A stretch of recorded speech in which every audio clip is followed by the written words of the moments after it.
This one is like fucking nice. Yeah. This is Sandra Westermann, which I just started following.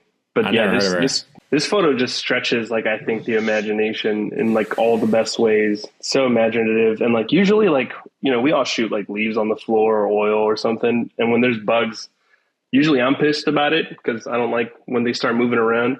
But the use of the soul bug here and the very dark, deep blues and that little wisp of a cloud and like, I don't know, some like weird lens refraction going on in the bottom right or whatever that's called. It just works out so perfectly. It's beautiful. I love it. Yeah, just like dragonfly flying through space. Yeah. It's insane.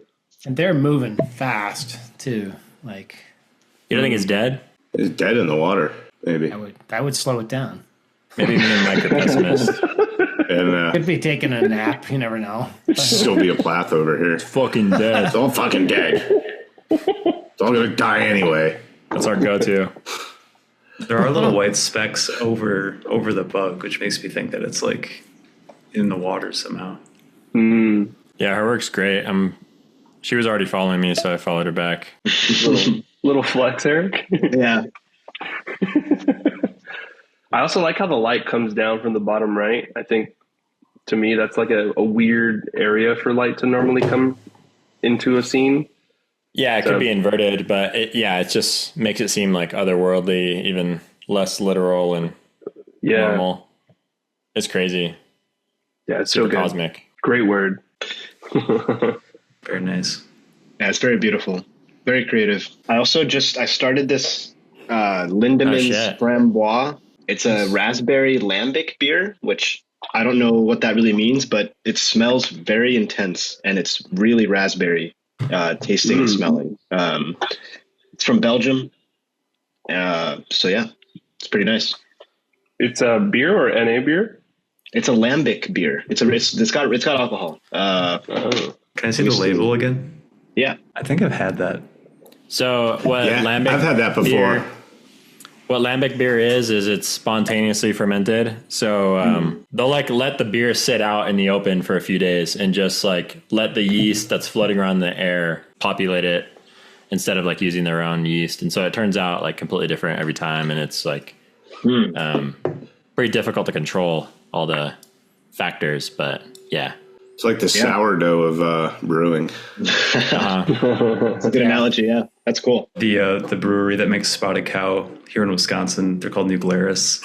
They do that, but actually one of their specialties is lambic beer. They make they have like a base beer, and then they like every year they add different stuff on top of it, and it's always fantastic.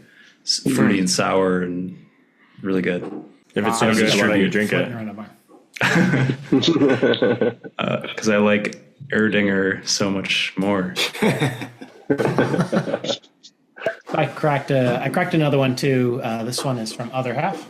Jeez, you guys are on a roll.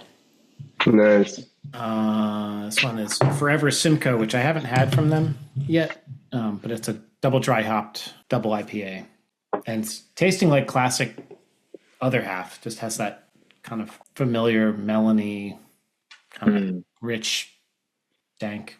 Juicy. Do you have an Other Half near you, Jimmy? No, I'm kind of like equidistant between, like, they have one out in Western New York, and then one, the next one would be down in like Brooklyn. So it's like, probably New York City is the closest one for me, but got it. You can find it pretty routinely around here, but a lot of times it's like expired. Like, they ship out the stuff that didn't sell. I've seen it like sitting like warm in the showroom too. It's like, wow, it's not good. Yeah, but this one is like a little over 3 months, and it's holding up pretty good. Nice. I visited the one in Brooklyn from Eric's recommendation, and it was such a good experience. I had a lot of good IPAs there. Oh, that's cool. I don't remember you going there. Yeah, I loved visiting their tap room back in the day. I went in early this year, actually, back in February, and you gave me a couple of recommendations. You check out any other things? Nah, that was the only brewery I visited, which it was a bummer, but it was still good. It's a good I took call. home a 4-pack. Nice. Yeah, they have a spot down in DC too. maybe a few more. Yeah, they have quite a few locations now. But this one is actually one of the better ones I've had recently from them. So, Bitches. That expert pour. That's how it's done. Martin, are you still on your first? Martin, are you still on your first? No, I'm on my second. Cracked the stout, dude. Oh, good. Oh, yeah. Imperial Stout, 13%er, man. I'm about to go flying, dude. So I just poured triple Montecana, triple IPA from Fidens with Rakow, Citra, and Motueka, 10%. I drank one of these on our backpacking trip, Brent. Oh, is that one that I sipped? No, I only brought the stouts like when we were actually backpacking, but I drank it while I was driving or some shit. I don't know. You sipped one, Brent? I sipped 2. That was the first alcohol I'd had in years. Whoa. I was totally relapsed, dude. He was like, we're at the gas station. He was making weird faces. More. Like, dude, you got any more of them stouts? No, I was like hand sanitizer will do. I was thinking I was probably going to die. So I was like, well, I might as well see what Eric is ruining his life over. Worth it. I think they were both like 10% ish. And I remember the alcohol taste being very strong, but the other flavors being, quite good and considered prominent as well. Yeah. Yeah, this one's a creamer. Eric's like, I can barely taste the alcohol. And I'm like, fuck. Oh my God. Yeah, they were smooth. It's a nice background.